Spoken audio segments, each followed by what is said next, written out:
কমিউনিটিতে বার্তাগুলো পৌঁছবে, কারণ বাচ্চারা আসে ওই কমিউনিটি থেকে। বাচ্চারা যে পরিবার থেকে আসে সেইখানে আপনারাও থাকছেন, হয়তো আপনাদের বাড়ি আছে, কোনো রিলেটিভের বাড়ি আছে, তাই না? তো বাচ্চাদের মাদেরকে জানানো, কারণ এখানে যারা আছেন 99.9% হচ্ছে ফ্যামিলি, তাই তো? তাহলে আমরা যেমন বাড়িও চালাই তেমনি বাইরেটাও করছি। হোম অ্যাডমিনিস্ট্রেশন এবং আমাদের ওয়ার্কিং প্লেসের অ্যাডমিনিস্ট্রেশন সেটাও চালাই। তো আমাদের সেভাবেই কিন্তু চালাতে হলে কি জানতে, আমরা মেনলি আপনারা যেটা হেলথ নিয়ে কাজ করেন, বাচ্চাদের ইমিউনাইজেশন থেকে শুরু করে, বাচ্চাদের ডিওয়ার্মিং থেকে শুরু করে, আর মেইন যেটা আপনাদের পার্ট থাকে হচ্ছে নিউট্রিশন। তো আপনারা তো মানে আপনারা হয়তো রান্না করেন না, কিন্তু আপনাদের সেন্টারে তো রান্নাটা হয়, খিচুড়ি হয়, তার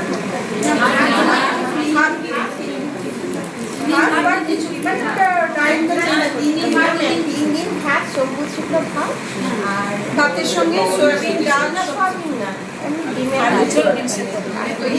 আপনাদের যা ডিপার্টমেন্ট থেকে যেভাবে ইনস্ট্রাকশন আছে সেটা মেনটেন করে।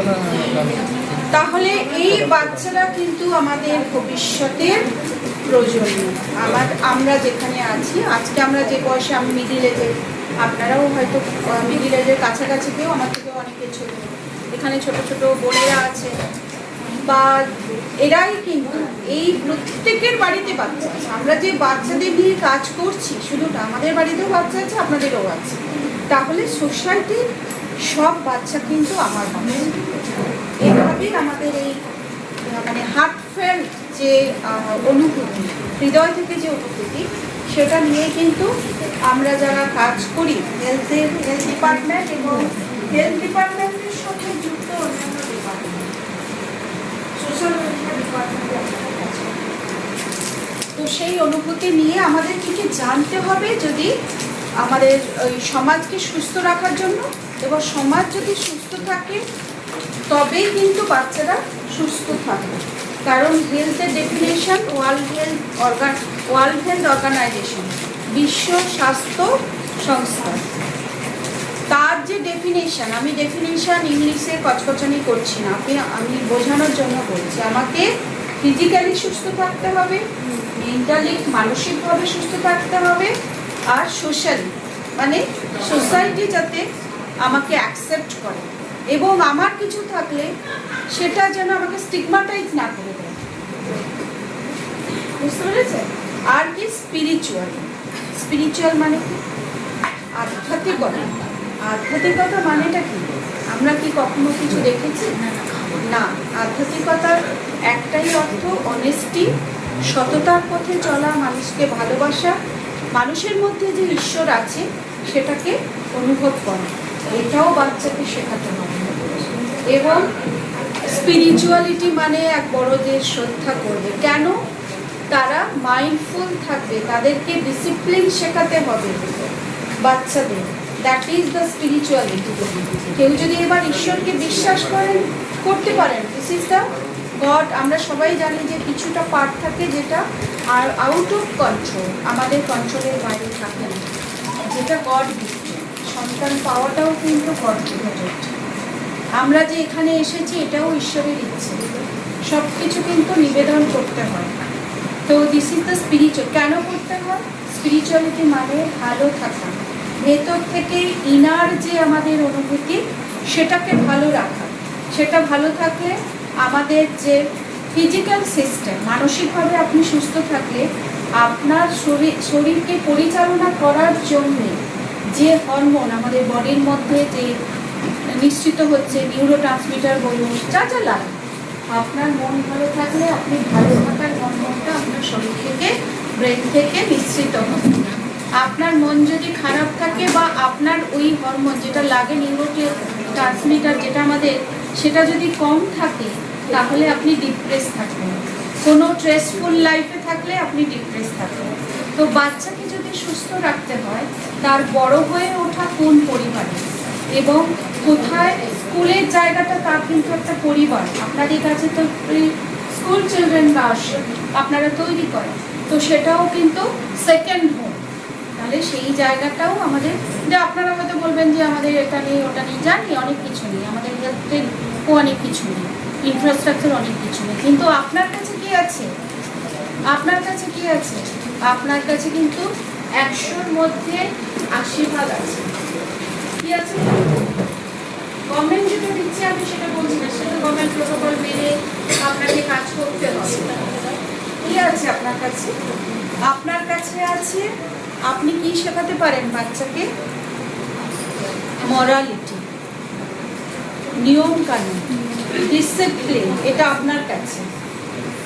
হাইজিন, পরিষ্কার পরিচ্ছন্নতা কিভাবে মেনটেন করতে হয়, এটাও আপনার কাছে, তাই না? এটা কিন্তু কাউকে চাইতে হবে না, আর এর জন্য কিন্তু মানি মেটেরিয়াল কিচ্ছু লাগে না।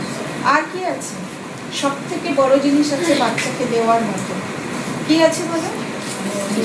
আপনার আন্তরিকতা, আপনার শ্রদ্ধা। বাচ্চাদের এটা মনে হতে পারে যে বাচ্চাদের আবার কি শ্রদ্ধা? প্রত্যেকটা 0 to বাচ্চা আফটার বার্থ সে কিন্তু হিউম্যান বিং, কথা বলতে পারে না। তার প্রতিও যে শ্রদ্ধা, যে ভালোবাসা, যে স্নেহ, সেটা কিন্তু আপনার হাতে 100%। এটা আপনি 100% দিতে পারবেন। এটার জন্য কোনো টাকা পয়সা, কোনো ঘর বাড়ি কিছুই লাগে না। আর কি আছে? আর কি শেখাতে পারে? পরিবেশকে কীভাবে রক্ষা করতে হবে, কারণ পরিবেশকে রক্ষা করতে না পারলে এখন কিন্তু আমরা একটা বড় বিপদের ঝুঁকির মধ্যে এগিয়ে যাচ্ছি। তো এটাও বাচ্চাদের শেখানো, এটা কিন্তু আপনাদের কাছে। এরপরে আসি আমি, এটা বললাম মানসিক দিক, পরিষ্কার পরিচ্ছন্নতা, মাইন্ডফুলনেস, স্পিরিচুয়ালিটি, এটা বললাম। এরপরে আসে ফিজিক্যালি, আপনারা কীভাবে ফিজিক্যালি যদি তাকে ফিট রাখতে হয়, তাহলে তাকে জানতে হবে যে তার ফিজিক্স ঠিক রাখার জন্য কী দরকার। ফিজিক্স কেমিস্ট্রি দুটো আমরা ছোটোবেলায় পড়েছি, তো দুটো কিন্তু ভীষণভাবে অঙ্গাঙ্গিভাবে জরুরি। তো আমাদের নিউট্রিশনটা দরকার। আমার শরীর সুস্থ থাকতে হলে কি নিউট্রিশন? ব্যালেন্স ডায়েট, সুষম খাদ্য, carbohydrate, protein, fat, mineral, vitamin আর ওয়াটার, তাই তো? বাইরে কোনো খাওয়ার থেকে কিন্তু প্রসেসিং ফুড বা প্যাকেজ ফুড খেলে, দামি দামি হচ্ছে প্যাকেজ ফুড খাওয়াতে হবে, তো সব বন্ধ করতে পারবেন না, কিন্তু সেটা খাওয়ানোর জন্য কতটা আমরা কোন সময়ে খাওয়াতে পারি এবং সেটার মধ্যে নিউট্রিশনের ভ্যালু কীরকম আছে, তো সেটা জানতে হবে। আমি দোকান থেকে কোনো প্রসেস ফুড খাওয়ালাম এবং সেখানে যে কন্টেন্ট, যে জিনিসগুলো দিয়ে, র মেটেরিয়ালগুলো দিয়ে জিনিসটাকে তৈরি হয়, তাহলে সেটার মধ্যে নিউট্রিশন ভ্যালু কত এবং কোনটা খাওয়াবো, সেটা ফর্টিফাইড ফুড কিনা, তার মধ্যে অ্যাডিশনাল যেমন হচ্ছে ফর্টিফাইড। আমি একটু উদাহরণসহ বলি যে লবণটাতে আমার আয়োডিন থাকে, দেওয়া হয় বাইরে থেকে, ISI মার কাছে কিনা দেখে নেওয়া কোন লবণ খাবো, কারণ আয়োডিনের অভাবে আমরা কি জানি, গলগণ্ড রোগ হয়, তাই তো? মায়েরও যদি ডেফিসিয়েন্সি থাকে তাহলে তার গলগণ্ড রোগ নিয়েই বাচ্চা জন্মাবে, তার কোনো কনজেনিটাল অ্যানোমালি হতে পারে। বাচ্চাদের ডেফিসিয়েন্সি কি যদি থাকে, আর ডেফিসিয়েন্সি তার হচ্ছে মানসিক এবং শারীরিক যে ডেভেলপমেন্ট সেটা হবে। তো এখানে আমার কতটা পরিমাণে নুনে আয়োডিন থাকার মিনিমাম 15 ppm আছে কি, এটা কিন্তু লেখা থাকে প্যাকেটে। তাহলে আমি নুনটা যখন খাওয়াবো, প্যাকেটে এক্সপায়ারি ডেট, তার ISI মার্কা আছে কি না, কতটা পরিমাণে আয়োডিন আছে দেখে নিয়ে আমরা কিন্তু সেটা ব্যবহার করি। এবার নুন ব্যবহার করারও একটা পদ্ধতি আছে, আমি জানি না আপনারা জানেন কিনা বা আপনাদের কোনো ট্রেনিংয়ে বলা হয়েছে কিনা। আয়োডিন কিন্তু উঠে যায়, তাহলে আমরা যদি কাচের বা স্টিলের কৌটোতে রাখি, রান্না করার সময় ওটা নিয়ে আবার ঢেকে দেবো কখন? রান্নাটা হয়ে যাবে। আমরা টেস্ট করার জন্য, আমিও তো বাড়িতে রান্না করি, আগেই দিয়ে, তাই না? That is the wrong way. তো সেটা জানতে হবে যে আমার নুনটা কখন দেবো, কতটা পরিমাণ, 1 নম্বর। 2 নম্বর হচ্ছে রোদ্দুরে রাখা যাবে না, ভোলাটাইল আয়োডিন এবং ওটার যে পোটেন্সি সেটা নষ্ট হয়ে যায়, তাহলে রোদ্দুর থেকে দূরে। অনেকে বাড়ির গ্রামের এরকম দেখবেন যে বাড়িতে এখনো তো বর্ষাকালে রান্না করছে না, কিন্তু উঠোনে রান্নাঘর আছে, তো সেখানে কিন্তু শীতকালে বিশেষ করে রান্না করে, কাঠের বাড়ি মানে এত কাঠ সেগুলোকে নষ্ট করবে, জ্বালানি করে রান্না করে। তাহলে ওই কৌটোটা যদি আমার হচ্ছে রোদ্দুরের মধ্যে রেখে দেয়, তার কিন্তু দেখলাম আমি আইসি মার্কার লবণটা কিনেছি টাটা সব, কিন্তু ওভাবে ব্যবহার হচ্ছে, কোনো এফেক্ট কিন্তু আমরা পাবো না। তাদের সঙ্গে কি মিটিং হয় আপনাদের? বাচ্চাদেরও বলবেন, ছোট বাচ্চা হচ্ছে মাটি, কাদা মাটি, আপনি যেভাবে তৈরি করবেন সেভাবেই তারা শিখবে। যদিও মনে হয় যে কোনো বাচ্চা যে কথা শুনছে না, কিন্তু তার মেমারিতে থেকে যায় যে দিদিমণি ওই কথাটা বলেছিল, তাই না? তো আপনার এখন না শুনলেও যখন সে আফটার অ্যাডাল্ট মানে যখন ইয়াং অ্যাডাল্ট তৈরি হবে আফটার 18-19 ইয়ার্স পরে, তার কিন্তু মেমারিসের কাজ করবে যে আমাকে আইসিডিএস ম্যাডামরা শিখিয়েছে, এবং ওরা সত্যি কথাটা বলতে ভালোবাসে। বলবে বাড়িতে মা যদি আমাদের কি কমিউনিটি লেভেলের অ্যাওয়ারনেস, আমরা ইন্টারপার্সোনাল কমিউনিকেশন করি, তো বাচ্চাদের মাধ্যমে, স্কুল চিলড্রেনদের মাধ্যমে কিন্তু সেটা আমরা বেশি করতে পারি। বাচ্চারা হচ্ছে ঈশ্বরের আর একটা প্রতিরূপ, তারা যা বলে সত্যি কথা বলে, মিথ্যে কথা কিন্তু শেখানো হয় আমাদের। যখন একটা ভূমিষ্ঠ হয় বাচ্চা, সে কিন্তু মিথ্যে কথা বলতে শেখে না, সে বাড়ির লোকজনকে, বাবা মাকে দেখে বাড়ির ওর কেউ মিথ্যে কথা বলছে বা তাকে শেখানো হচ্ছে যে তুমি এটা বলো, তুমি দোষ করেছো, তুমি স্বীকার না করে তুমি এটাকে আড়াল করো। বাচ্চাদের কিন্তু কোনো দোষ নেই, বাচ্চাদের এটা শেখানো হয়। তো সেটা কিন্তু আমরা আমাদের কাছে যখন আসছি, আমরা কিন্তু এই মনের ব্যবহার, হাত ধুয়ে, হাতে নখ রাখা যাবে না, নখের মাধ্যমে যে ময়লা এবং থাকে, আর আফটার ডেফিকেশন স্টুল পাস করার পরে সাবান দিয়ে হাত ধোয়া। তাহলে আমরা কিন্তু এগুলো বাচ্চাদের শেখাতে পারি, হাইজিনটা। বাচ্চারা যখন শিখে যাবে যে আমার দিদিমণিরা শিখিয়েছে, সে গিয়ে মাকে বলবে মা এটা কিন্তু তুমি ঠিক করছো না, এবং এটাও আপনাদের বলে দিতে হবে। তোদের একটা কাজ দিলাম, মারা কি করে দেখবি, মাদের কিছু বলবি না, মিষ্টি করে মাদের বলবি যে না দিদিমণি এটা শিখিয়েছে। সব মারা তো মানে হয়তো এডুকেটেড কিন্তু হেলথ এডুকেশন আমি বলছি না, এডুকেশন তো অনেক ধরনের হয়। আমরা ভগবান প্রাপ্ত হচ্ছে একটা এডুকেশন হয়, যেটা আমরা যেটা ক্যারি করে এনেছি, মানে আগে যেখানে ছিলাম সেখান থেকে যা ক্যারি করে এনেছি, ঠিক আছে। আরেকটা হচ্ছে আমার আফটার বার্থ যে পরিবেশে আমরা বড় হচ্ছি, সেটারও সেখান থেকেও কিছু এডুকেশন আর পুঁথিগত এডুকেশন, তিনটে এডুকেশন। তো সেখানে আমাদের বাচ্চাদের মাধ্যমে কিন্তু এটা আমরা প্রচার করতে পারি যে খাবারটা মা ঢেকে রাখছে কিনা। হ্যাঁ, বাচ্চা যদি বলে মায়ের শিখিয়ে কিন্তু খায়, তো বাচ্চা জেনে গেল বাচ্চা যে খাবারটা ঢেকে না রাখলে মশা মাছি বসবে, এবং সেই মশা মাছি বাইরে থেকে আসে, জীবাণুটা ক্যারি করে নিয়ে আসছে, তাই তো। কন্টামিনেটেড হচ্ছে, ফুড কন্টামিনেটেড হচ্ছে। তো সেখান থেকে আমরা ফুড কন্টামিনেশন বিভিন্ন ধরনের হতে পারে। যে র মেটেরিয়ালগুলো আপনাদের কাছে যে খাবারগুলো আছে, কারণ খাবার একটা মাঠে তৈরি হচ্ছে, সেখানেও আমরা এখন কি করছি, প্রয়োজন মানে বীজ দিয়ে প্রচুর ফলনের জন্য, সেটাও ঠিক হচ্ছে না। এবার আপনারা যখন র মেটেরিয়াল তৈরি হলো, উৎপাদন হলো, সেখান থেকে ট্রান্সপোর্টের মাধ্যমেও আমরা সেই প্রসেস মেনটেন করি না, হাইজিন। এবার আপনার কাছে তো আমরা বাজার থেকে কিনলাম, তাহলে সেখানেও বাজার থেকে কেনার পরে আমার কন্ট্রোলে চলে গেল। এরপরে ওই হাইজিনটা কিন্তু কীভাবে মেনটেন করতে হবে খাবার তৈরি করার সময়, প্রসেসিংয়ের সময়, সেইটা জানতে হবে। আমাদের অফিসাররা আছে, ওইটা ডিটেলসে আপনাদের বলবেন যে খাবারটা কত সময় রাখা উচিত। ফ্রিজে প্রত্যেকের বাড়িতে এখন আমরা সবাই খুব কম সময়ে অনেক কাজ করতে হয়, ফার্স্ট লাইফ, কারণ টেকনোলজিটাও আমাকে জানতে হবে। এখনকার দ্রুততার যুগে আমরা যেমন পিছিয়ে থাকবো না, এগিয়ে যেতে হবে, আবার পেছনের দিকে ভালো জিনিসগুলোকে নিয়ে আমাদের এই টেকনোলজি মানে ডিজিটালাইজড লাইফের সঙ্গে সেটাকেও মিশ্রণ করে চলতে হবে। কিন্তু ভালোটা নেব, খারাপটা জানবো, বাচ্চাদের এভাবে শেখাবো।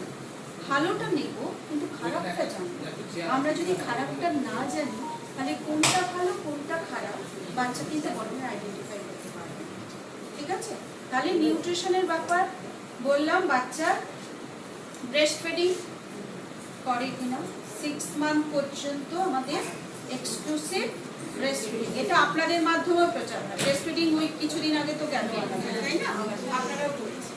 এক্সক্লুসিভ কেন, ওখানে আমাদের মায়ের যে ইমিউনো মানে অ্যান্টিবডিগুলো আমরা পেয়ে যাই, সেই জন্য অনেকগুলো রোগ আমাদের মানে অ্যাটাক করতে পারে না বাচ্চাদের।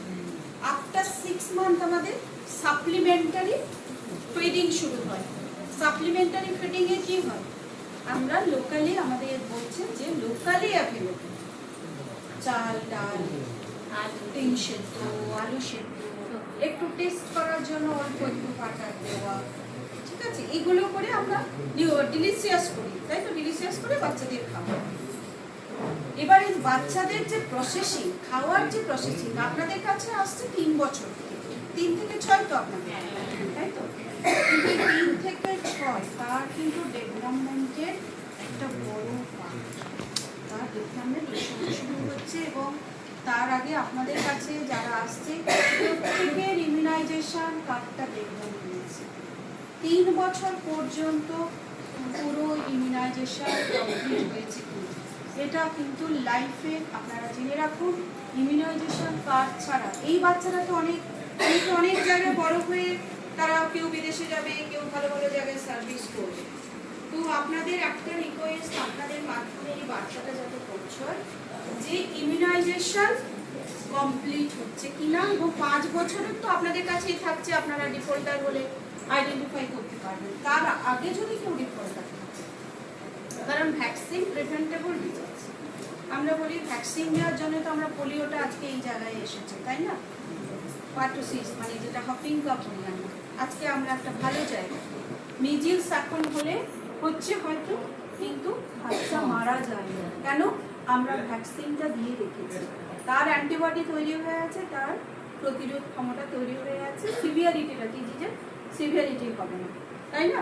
তাহলে মিজিলস, ডিপথেরিয়া, তারপরে হিমোফিলাস, ইনফ্লুয়েঞ্জা, নিউমোনিয়ার ভ্যাকসিন, হেপাটাইটিসের ভ্যাকসিন, জাপানিজ এনকেফালাইটিসের ভ্যাকসিন, তাই তো। তো এগুলো কিন্তু কমপ্লিট হয়েছে কিনা আপনাদের কাছে প্লিজ ইমিউনাইজেশন কার্ডটা দেখে নেবেন। যদি কারণ না হয় আমাদের এএনএমদের সঙ্গে যেটা আপনাদের শেয়ার হয় থার্ড স্যাটারডে ওটা করবেন।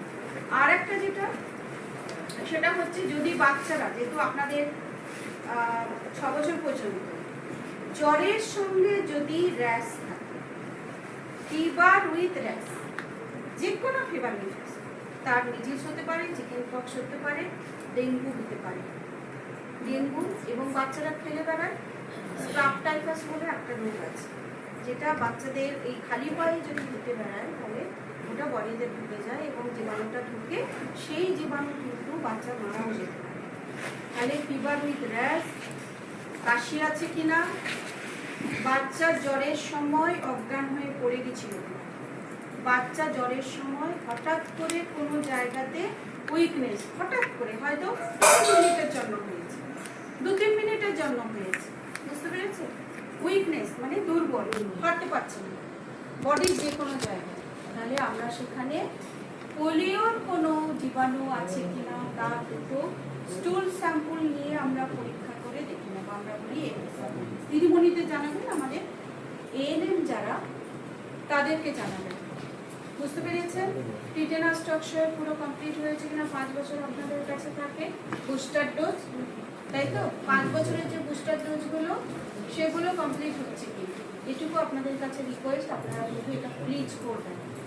এরপরে আসি ইমিউনাইজেশন, তারপরে আসি নিউট্রিশন, মাইল্ড মডারেট সিভিয়ার, আপনারা হচ্ছে এমসিপিসি কার্ড গ্রোথ চার্ট মেনটেন করেন, তাই তো, আর আমাদের এএনএমদের কাছে কি কার্ড থাকে, এমসিপিসি কার্ড থাকে। তো এখানে নিউট্রিশনের ব্যাপারে অনেক বাচ্চা কিন্তু অনেক বয়স পর্যন্ত তারা কিন্তু ব্রেস্ট ফিডিং করে, এবার ওয়ার্কিং মাদার জন্য তাদের সমস্যা। তো ছোট ছোট বাচ্চাদের কি শেখাবেন, প্রথম যে কাজ শেখানো, আপনাদের কি দায়িত্ব দিলাম শেখানোর জন্য, হাত ধুয়ে, সাবান থাকলে ভালো, হাতটা আমি স্টেপগুলো বলবো না, মনে রাখতে পারবেন না, এই তালু, পিঠ, জগা, গাঁট, গলা আর বালা, এলবো পর্যন্ত বাচ্চাদের স্টেপ 1 স্টেপ 2 মনে রাখতে পারবেন, একদম সহজভাবে বোঝাবেন। হাত ধুয়ে, আচ্ছা, আর কি, এটা হলো হ্যান্ড হাইজিন। পার্সোনাল হাইজিন কি, স্টুল পাস করার পরে, স্টুল পাস করার পরে, তাই তো? ছোট কিশোরীরা, ছোট বাচ্চা ফিমেল, তাদের কিন্তু ইউটিআই হওয়ার সম্ভাবনাটা বেশি থাকে, তো তাদের অন্য হাইজিনটা একটু শেখাতে হবে, তাই না? যেখানে সেখানে করবে না।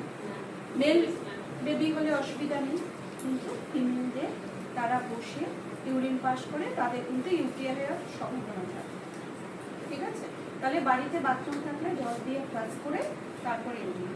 দুটো পার্সোনাল হাইজিন হলো। এবার আসি হ্যান্ড হাইজিন হলো। আমি কেউ কাশি হলে কি হয় আমরা কি শিখেছি? দুদিন ধরে 2 সপ্তাহের বেশি কাশি হলে এয়ারবোর্ন ইনফেকশন, টিবি হতে পারে, লেপ্রাসি হতে পারে, অন্য কোনো ভাইরাল ইনফ্লুয়েঞ্জা, যেটা শ্বাস-প্রশ্বাস কি হবে, upper respiratory tract, lower respiratory pneumonia হতে পারে, বাচ্চাদের অ্যাকিউট রেসপিরেটরি ইলনেস হতে পারে, সর্দি কাশি হলো, ঠিক আছে? তাহলে এটা দিদিমণিদের জানাবো, এটাও হ্যান্ড হাইজিন। তাহলে কাপ এটিকেট, কাপ হাইজিন, যদি রুমাল থাকে, জামা যাই থাক না কেন একটু শেখাতে হবে। কিচ্ছু যদি না থাকে, আমার পাশে আমার কাশি হয়েছে, কিছুই নেই, বাচ্চাকে কি বলবে? হাত কেন নয়? ড্রপলেটস গুলো থেকে যায়, তো সে কিন্তু যেখানে সেখানে টাচ করে, শুনেই তো যেখানে সেখানে টাচ করবে, তাই না? এবং হাতটা ধুয়ে ফেলো, সাবান যদি নাও থাকে তাহলে যে জার্মসটা আমাদের বাসন হয়েছে জল দিয়ে হলো হ্যান্ড হাইজিন। কারণ ওখানে প্রিজারভেটিভস থাকে। এবার কে কতটা প্রিজারভেটিভস, এত বড় বড় ইন্ডাস্ট্রি, ফুড ইন্ডাস্ট্রি আছে, কে কতটা দিচ্ছে? আপনারা তো বলবেন যে ম্যাডাম তাহলে আমাদের বাড়ির লোকজনের তো ফুডের দোকান আছে, বিজনেস বন্ধ হয়ে যাবে, তাই না? তাহলে প্যাকেট খাওয়ার আগে বাচ্চাদের এটা বন্ধও করতে পারবে, কিন্তু আমাকে বোঝাতে হবে যে তার এক্সপায়ারি ডেট, এটা ছোট ছোট বাচ্চারা কিন্তু খুব এটা তাড়াতাড়ি শিখে নেয়। আপনাদের কাছে ও আঁক 1 2 3 4 শেখে, এক্সপায়ারি ডেটটা শেখাতে 1 2 3 4 10 পর্যন্ত জানলেই হবে। তাহলে ভাই দেখবি এখানে থেকে বাবা মাকে বলবি যে দেখো তো ডেট আছে কিনা, ডেট আছে কিনা এটা বাবা মাকে বলবি, এটা শেখানো। তাহলে এক্সপায়ারি ডেট। এবার প্রসেস কোর্সটা আমরা এই কারণে বারণ করি যে ট্রান্স ফ্যাট বেশি থাকে। এখন আমাদের যা আমরা মৃত্যুর হার পাচ্ছি তাতে কিন্তু নন কমিউনিকেবল ডিজিজের জন্য বাচ্চাও কিন্তু বাদ নেই। বাচ্চাদের ওবেসিটি কিন্তু ম্যালনিউট্রিশন, মোটা গাবলু গুবলু বাচ্চা ভাবছেন যে খুব সুস্থ, তা নয়। আপনাদের বিএমআই দেখেন তো, বাচ্চাদের দেখেন না, বাচ্চাদের কি দেখেন, ওজনটা দেখেন, হাইট ওয়েট দিয়ে আমরা কি দেখি, তাহলে সেটা দেখে রাখতে হবে। খুব গাবলু গুবলু বাচ্চা মানে যে ভালো সুস্থ তা নয়। আর কি করাবেন? এক্সারসাইজ, যেটা কি করলাম বাচ্চাদের একটা স্বাস্থ্য যে ডেফিনেশন, লাস্টের পার্টটা কি বলেছিলাম, স্পিরিচুয়ালিটি। প্রথমে বাচ্চাদের যখন আসবে আপনার স্কুলে যেটুকুই জায়গা থাক, ওরা কি এরকম চাটাই নিয়ে আসে না? প্রথমেই পড়ানো শুরু করবেন, 1-2 মিনিট চোখ বন্ধ করে ধ্যান, কেন? কনসেন্ট্রেশন, এবং আর কিছু না, ডিপ ব্রিদিং। কেন করাবেন?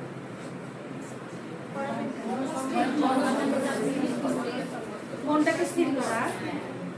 আপনি তো জানেন না কোন বাড়ির বাচ্চার বাড়িতে কি ফ্যামিলি স্ট্যাটাস, কি কোন বাচ্চা কি ট্রেশার আছে। আপনি বাচ্চারা, সব বাচ্চারা কিন্তু এক্সট্রোভার্ট হয় না, বলে না।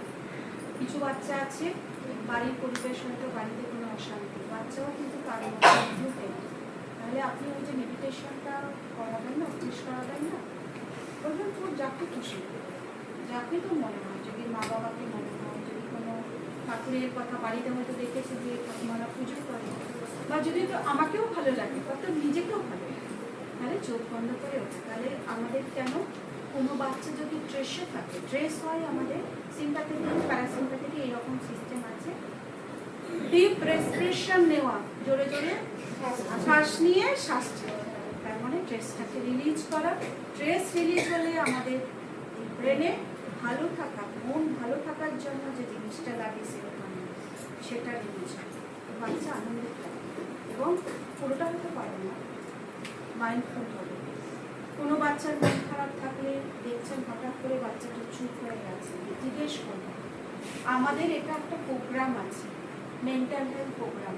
মন ভালো না থাকলে বাচ্চাটা আপনার নিউট্রিশন নিতে পারবে, খেতেই পারবে না, আপনার ডাইজেস্টিভ সিস্টেমই ভালো কাজ করবে না। আপনি খাওয়াচ্ছেন, বাচ্চা রোগা হয়েছে, তার বডির যে মেটাবলিজম সেটা ঠিক মতো হবে না। কারণ ভালো থাকার জন্য যে বা ডাইজেস্টিভ সিস্টেমে হজম হওয়ার জন্য যে জিনিসগুলো লাগে, কোনো বাচ্চা যদি ডিপ্রেশনে থাকে কিছুতেই খাবে না। দেখুন অল্প পরিমাণে, এটা যদি আপনারা অবজার্ভ করে থাকেন, বাড়িতেও দেখুন বাচ্চা বড় হঠাৎ করে খুব অল্প খাচ্ছে, খিদে হচ্ছে না, একটু মন নেওয়া, তার মানে সে কোনো ট্রেসে আছে। অ্যাডোলেসেন্স এজ গ্রুপে বেশি হয়, ছোটো বাচ্চাদের হয়তো অতটা হয় না, কিন্তু এটাও আপনাদের করতে হবে। তবে এই যে নিউট্রিশন নিচ্ছে, আপনিও কিন্তু নিউট্রিশনটা তার মধ্যে ভালোভাবে কাজ করবেন। মাইল্ড মডারেট সিভিয়ার আপনারা ডায়াগনোসিস করবেন। সিভিয়ার হলে তো আপনারা জানেন এনআরসি আছে, নিউট্রিশন রিহ্যাবিলিটেশন সেন্টার, আমাদের মা সহ ভর্তি করানো হয়। সেটা আপনাদের কাছে এত বড় বয়সে জানি না আপনারা কতজনকে রেফার করেছেন বা পাঠিয়েছেন, সেটাও দেখতে হবে। আর তেল ব্যবহার করা কতটা করবেন, বাচ্চা যাতে ওবেস না, ওবেসিটি যাতে ডেভেলপ না করে। ওবেসিটি কিন্তু আমাদের বাচ্চাদের এখন ওবেসিটির পার্সেন্টেজ অনেক বেশি। ছোট ছোট বাচ্চাদের আমরা যদি স্ক্রিন করি দেখবেন তাদের ডায়াবেটিস আছে, ধরা পড়ছে খুব কম বয়সে।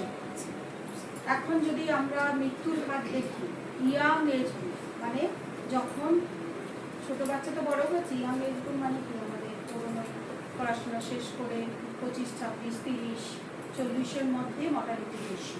কারণ জানেন হার্ট অ্যাটাক প্রচন্ড বেশি, সেরিব্রোভাস্কুলার অ্যাক্সিডেন্ট হচ্ছে। ছোট বয়সে যদি নিউট্রিশন ঠিকমতো না হয়, তার আয়রন ডেফিসিয়েন্সি আছে কিনা, ক্যালসিয়াম ডেফিসিয়েন্সি আছে কিনা, অন্যান্য মিনারেলস যেগুলো লাগে, পটাশিয়াম, ম্যাগনেসিয়াম, এগুলো কোথা থেকে আসে জানেন তো? এগুলো বাইরের খাওয়ার থেকে আসে না। আপনি 40 টাকা দিয়ে 50 টাকা দিয়ে বড় কোল্ড ড্রিঙ্কস কিনে নিয়ে যাচ্ছেন, ডাব কিনে খাওয়ান, আপনি পটাশিয়াম পাবেন, ক্যালসিয়াম পাবেন। বাড়ির সবজি, বাড়ির যে কিচেন গার্ডেন করতে বলা হচ্ছে প্রত্যেককে, শহরের মানুষকেও বলা হচ্ছে এখন ছোটো টেরেসে গাছ লাগান ইনডোরে, কারণ পলিউশন এয়ারবোর্নের মাধ্যমে আমাদের জীবনে ঢুকছে, ইনডোর এবং আউটডোর পলিউশন। বুঝতে পেরেছেন? একটু আগে কি বললাম যে পরিবেশকে চেনাতে হবে, কারণ পলিউশন ফ্রি করতে হবে, বাচ্চাকে গাছ লাগানো শেখানো হবে। এবং যে হার্বাল যেগুলো ট্রি, হার্বাল ট্রি আয়ুর্বেদিক আমরা বলি তো, হার্বাল ট্রি, সেগুলো তুলসী পাতা, নিম পাতা, এগুলো শেখাতে হবে কিন্তু বাচ্চাকে। কারণ শেখানো কেন, ফাস্ট ফুড থেকে তার মাইন্ড সেট আপটাকে চেঞ্জ করে। বুঝতে পেরেছেন?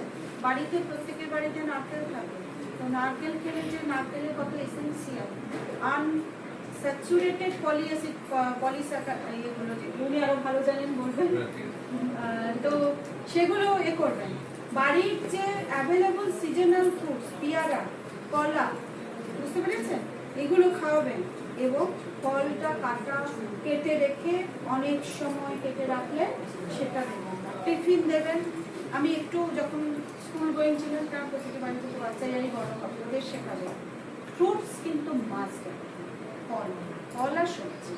এবার ডিলিশিয়াস, আমি আমার মেয়েকে কোনোদিনও বাইরে খাওয়ার টিফিন দিই, এখন কলেজে পড়ে, বাড়িতে বানানো, এটা মাকে কষ্ট করতেই হবে। বাড়িতে আপনি বানিয়ে দিন, বিরিয়ানি বানান, আপনি ফ্রাইড রাইস বানান, আপনি চিলি চিকেন বানান, বাড়িতে করবেন। কারণ তেলটা আমাদের গুড কোয়ালিটির অয়েল যেটা, সেটা কিন্তু আমাদের দেখতে হবে। এবং বাড়িতে আপনারা সবাই রান্না করেন, টোটাল ফ্যামিলি মেম্বার যা তার হাফ, তেল আনবেন না, বাড়ির লোককে বলবেন না। বাড়ির লোকজন একটু ঝামেলা করতে পারে যে স্পাইসি করছে না, ভালো লাগছে, ঝামেলা পরে করুক, আপনার তো বাড়ির লোককে সুস্থ রাখতে হবে। তো সুস্থ রাখলে কি হবে, ইকোনমিক বারেন হবে না আপনার। আপনি অসুস্থ হলে, হাইপারটেনশন, ডায়াবেটিস হলে আপনার যা খরচ হবে, আপনি যদি তেলটা কম খান, আপনার স্কিন ভালো থাকবে, সুন্দর হবে, বডি ভালো থাকবে, বাচ্চা সুস্থ থাকবে এবং আপনারাও সুস্থ থাকবেন, তাই না? তাহলে তেল যেটা কাটেল করতে হবে। আর কি করবেন, তেলটাকে চেঞ্জ করেন। তাহলে all type of essential amino acid যেটা আমাদের 3 মাস সর্ষের তেল খেলেন, টানা না খেয়ে কিছু হচ্ছে সয়াবিন বা সানফ্লাওয়ারের, যেটা আপনারা ইউজ করেন, বা রাইস ব্র্যান্ড যেগুলো ইউজ করেন আপনারা। তো একটু ব্র্যান্ডেড হলে ভালো হয়, দেখে নেবেন যে এই তেলটা ইউজ করছেন, মানে যেটা করবেন সেটা একটু ব্র্যান্ডেড ভালো, উনি আমাদের সাহেব আছেন বলে দেবেন আরও। আর মাস্টার্ড অয়েল যেটা সেটাও ভালো, কিন্তু অল্টারনেট করে দিলে অল টাইপও